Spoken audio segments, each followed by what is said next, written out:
ሰላም እንዴት ናችሁላችሁም በያላችሁበት ሁለት ነገር ለመናገር ነው።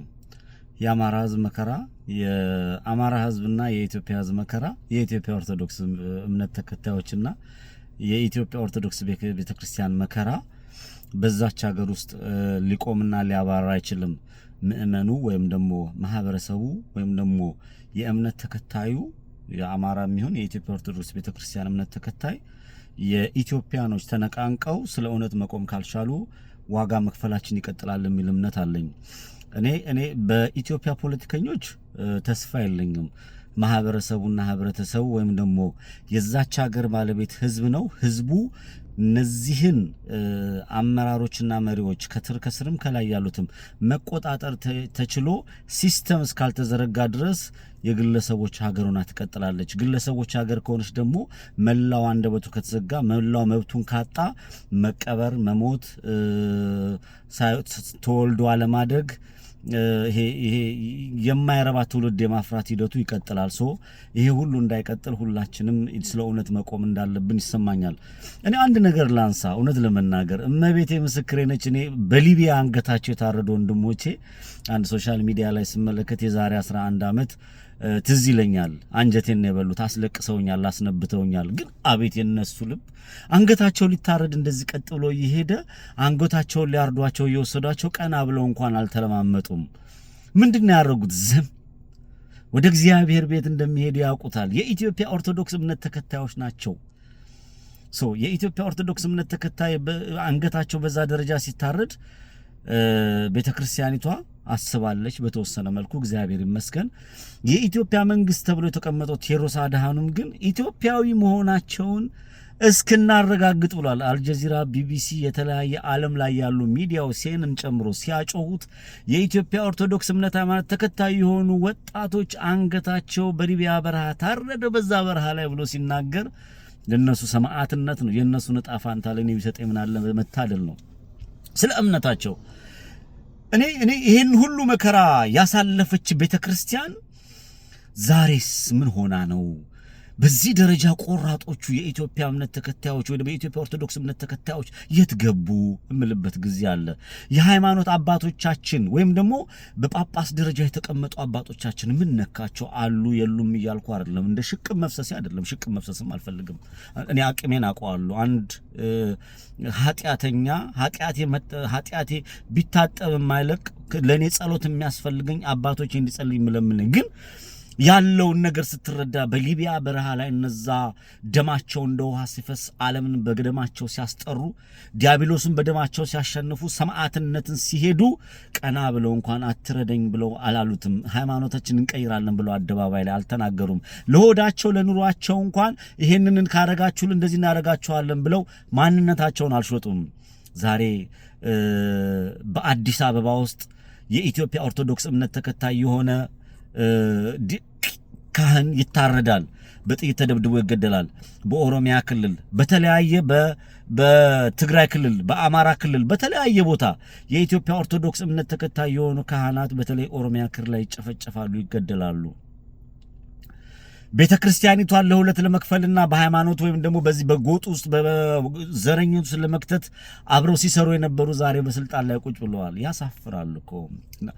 እኔ አህላፍ ዝማሬ በለው ዘማሪ በለው አዋቂ በለው ምንም ታዋቂ በለው ምን በለው የእግዚአብሔርን ሕግ እስካልጠበቀ እነዚህን ታሳቢ ካላረገ ሰማዕትነትን የተቀበሉትን ካላከበረ እነዚህን ለትውልድ ካላስተማረና ካላሻገረ የትኛው ነው ታዲያ? የትኛው ነው ራይ? ምንድነው የምታስተምረው? በመኑ አህላፍ ዝማሬ ላይ በጣም ቅር ያለኝ በወለጋ በሻሸመኔ በደቡብ ክልል በተለያየ ክልል ላይ ሲታረዱ ሲገጠፈጡ የነበሩ የኢትዮጵያ ኦርቶዶክስ ቤተክርስቲያን እምነት አማኞችን በአደባባይ ላይ የህሊና ጸሎት እንኳን አልተደረገላቸውም። ሄኖክ የምትሉትን ሰውዬ የምቃወመው ለዛ ነው። ከቴዎድሮስ አድሃኖም ከሚባለው ከሃዲ ሰውዬ ነጥዬ አላገየውም። አቡነ ሳውሮስ የምትለው የኢትዮጵያ ኦርቶዶክስ ቤተክርስቲያን በአደባባይ በግልጽ አብይ አህመድ መጥቶ የዳኘን መንፈስ ቅዱስን ሰይጣን እንዲዳኘው ሲጠራ የነበረ ሰውዬ በስራ አስኪያጅ ደረጃ አስቀምጣል። የኢትዮጵያ ኦርቶዶክስ ቤተክርስቲያን ውስጥ እነዚህን ነገሮች ስትመለከት የቆሸሹና የተበላሹ ነገሮች አሉ። እነዚያ የቆሸሹና የተበላሹ ነገሮች ጸድተው እንዲወጡ ፈልጋለሁ። እንደ እምነት ማለት ነው። አንገታቸው በሊቢያ በረሃ ላይ ሲታረድ አንገታቸውን እንደ በግ እንዲሲያርዷቸው ስለ ክርስቶስ ዝም ብሎ አንገታቸውን ሰጥተዋል። አባቶቻችን ዛሬ ታዲያ ስለ እውነት ካህናት ምእመናን በአደባባይ ሲረደኑ ሲታረሹ ጥቂት ብልጣብልጥና አፈቀላጤዎች በአደባባይ ላይ ወደ ላይ ሲሄዱ የኢትዮጵያ ኦርቶዶክስ እምነት ተከታዮች ነጠላ ለብሰው ብቻ መለመለፍለፍ ማለት አይደለም። የእውነት ቃሉን ሰምተናል። ሰማዕታት ምን እንዳደረጉ ሰምተናል። መላእክት ምን እንደሚያደርጉ ሰምተናል። ጻድቃን ምን እንዳደረጉ እግዚአብሔር ምን አይነት ታምር እንደሚፈጽም እናውቃለን። ስለ እውነት መቆም አለማችላችን በጣም ነው የሚያሳዝነኝ። ስለዚህ የሚገደሉ ዛሬም በኦሮሚያ ክልል አዲስ አበባ ላይ የተገደሉ ካህናት እንዳሉ ሰምቻለሁ። የኢትዮጵያ ኦርቶዶክስ ቤተክርስቲያን አቡነ ሳውሮስ የሀገር ሊቅ የስራ አስኪያጁ ይሄንን መኮንንና መግለጫ ማውጣት ሲጠበቅበት ስለዚህ ነገር መግለጫ ስላላወጣ በጣም ቅር ስላለኝ ነው የምናገረው። ሊቢያን አስቡና ቅዱስ ሲኖዶስ ላይ ያሉትን አባቶቻችንን አስቧቸው። አባቶቻችን ሊቢያ ላይ የታረዱት ወንድሞቻችን አስቧቸው። የትኛው ጋር ነው የእግዚአብሔር ጸጋና የእግዚአብሔር ክብር አለው የሚለው ነው። አባቶችን ለመውቀስ አባቶችን የሚደረገውን ነገር ጫና ካለ መረዳት አይደለም። አለ ጫና፣ ብዙ ነገር እናውቃለን። ብዙ ነገር ውስጥም ጠንቅቄ አውቃለሁ። የሚደረጉ ነገሮችን አውቃለሁ። ምን ያህል ፖለቲካል ጫናው ከፍተኛ እንደሆነ እረዳለሁ። ቢሆንም ግን ከሰይፍ አይበልጥ። እነዛ ወንድሞቻችን በሊቢያ የፈጸሙት የዛሬ 11 ዓመት ትልቅ ምሳሌ ነው። ስለ እውነት ብለው በኢትዮጵያ ምድር ላይ የሚፈጸመው ስለ እውነት ብለው የሚገደሉ ስለ እውነት ብለው የሚሞቱ ያ ትልቅ ምሳሌ ነው። በሃይማኖቱ ሲሆን ደግሞ ሰማዕትነት ነው። የሰማዕትነት ክብር የምንቀበልበት ሃይማኖታችን የምናስከብርበት ወቅት አሁን ስለሆነ ምእመናን ነጭ ለብሶ ወደ ቤተክርስቲያን መሄድ፣ ምእመናን መንጓተት፣ በዓለም ላይ ነጭ ያበሻ ቀሚስ ወጥቶ እልል ማለት ትርጉም የለውም። ከልልታ ውጭ ደግሞ ትንሽ ያቺ ተግባሯ ላይ መሳተፍና ተግባሯ ላይ አለን ማለት ይጠበቅብናል። ይሄንን ለማለት ነው። የኢትዮጵያ እንደው ፖለቲካው እንዳይምታታብኝ እኔ በሁሉም አቅጣጫ ያልተመቸኝና የሚቆረቆረ ነገር ካለ ከመናገር ወደ ኋላ አልልም። አማራ ክልል እየተፈጸመ ያለው በኢትዮጵያ ኦርቶዶክስ ቤተክርስቲያን ላይ የተፈጸመ ያለው መነሻውን የቴዎድሮስ አድሃኖም ህወሓቶች ናቸው። ህወሓቶች በኢትዮጵያ ውስጥ ከፍተኛ የሆነ ጦርነት ለመፈጸም እጃቸውን ዘርግተው ተነስተዋል። ያንን ደግሞ የፌዴራል መንግስት ፍላይት አቋርጦ እነሱን ጨፈጭፋለሁ ብሎ የተነሳበት መንገድ አለ። ይሄ ለትግራይ ህዝብና ለትግራይ ተወላጆች ጠቃሚ ነው ብዬ አላስብም። ለኢትዮጵያም ጠቃሚ ነው ብዬ አላስብም። ስለ እውነት ተቆሞ ነገሮችን ዝቅ አድርጎ በወንጀል በደም የሚጠየቁ አካላትን ወደ ወንጀል አቅርቦ የሚካሄድበት ነገር ቢፈጠር መልካም ነው። ኢትዮጵያዊነት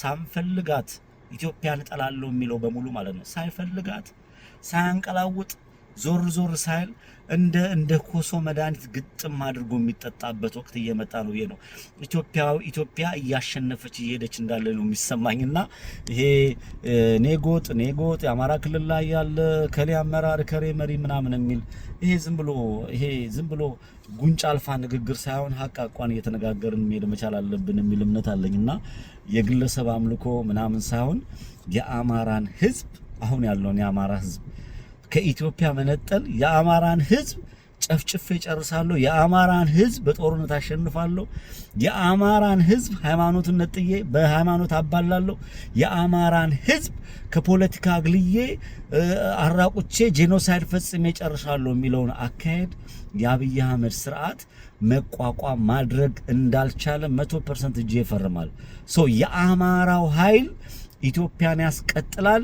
የአማራው ኃይል የመጣበትን ጄኖሳይድ ይመልሳል። የአማራው ኃይል ስል የአማራ ህዝብ እያልኩ ነው። ነገሮችን በጥንቃቄ እያየ እየፈለፈለ ነው።